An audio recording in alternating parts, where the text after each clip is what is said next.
Chapter 31, Queen Mab. Next morning, Stubb accosted Flask. "Such a queer dream, King Post, I never had. You know the old man's ivory leg? Well, I dreamed he kicked me with it, and when I tried to kick back, upon my soul, my little man, I kicked my leg right off. And then presto, Ahab seemed like a pyramid, and I, like a blazing fool, kept kicking at it.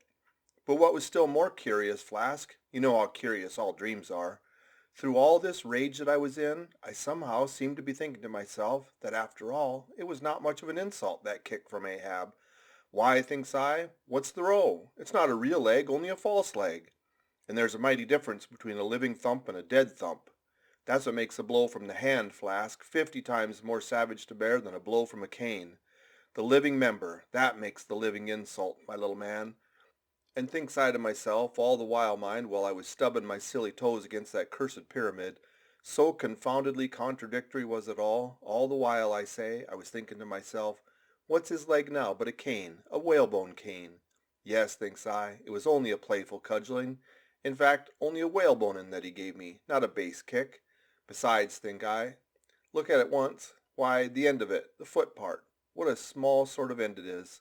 Whereas if a broad-footed farmer kicked me, there's a devilish broad insult. But this insult is whittled down to a point only. Now comes the greatest joke of the dream, Flask.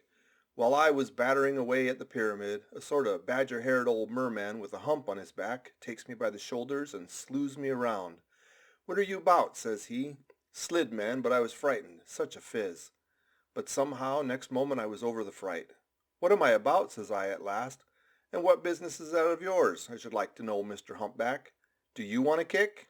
By the Lord, Flask, I had no sooner said that than he turned round his stern to me, bent over and dragged up a lot of seaweed he had for a clout. What do you think I saw? Why, thunder alive, man, his stern was stuck full of marlin spikes, with the points out. Says I, on second thoughts, I guess I won't kick you, old fellow. "Wise Stubb," said he, "wise Stubb," and kept muttering it all the time, a sort of eating his own gums like a chimney hag.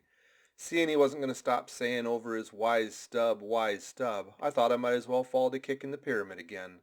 But I had only just lifted my foot for it when he roared out, "Stop that kicking!" "Hello," says I, "what's the matter now, old fellow?" "Look ye here," says he, "let's argue the insult. Captain Ahab kicked ye, didn't he?" "Yes, he did," says I, "right here it was." "Very good," says he. "He used his ivory leg, didn't he?" "Yes, he did," says I. "Well then," says he, "wise Stubb, what have you to complain of? Didn't he kick you with right good will?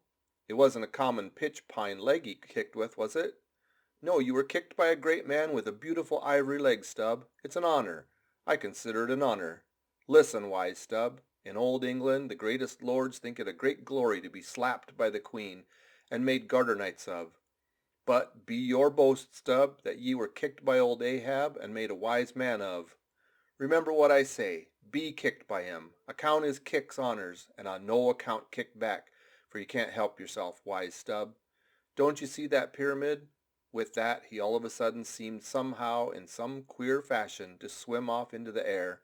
I snored, rolled over, and there I was in my hammock. Now what do you think of that dream, Flask? I don't know. It seems a sort of foolish to me, though. Maybe, but it's made a wise man of me, Flask. Do you see Ahab standing there sideways looking over the stern? Well, the best thing you can do, Flask, is to let the old man alone. Never speak to him, whatever he says. Hello, what's that he shouts? Hark! "Masthead, there! Look sharp, all of you. There are whales hereabouts. If you see a white one, split your lungs for him." What do you think of that now, Flask? Ain't there a small drop of something queer about that, eh? A white whale. Did you mark that, man? Look ye, there's something special in the wind. Stand by for it, Flask. Ahab has that's bloody on his mind. But mum, he comes this way. End of chapter 31.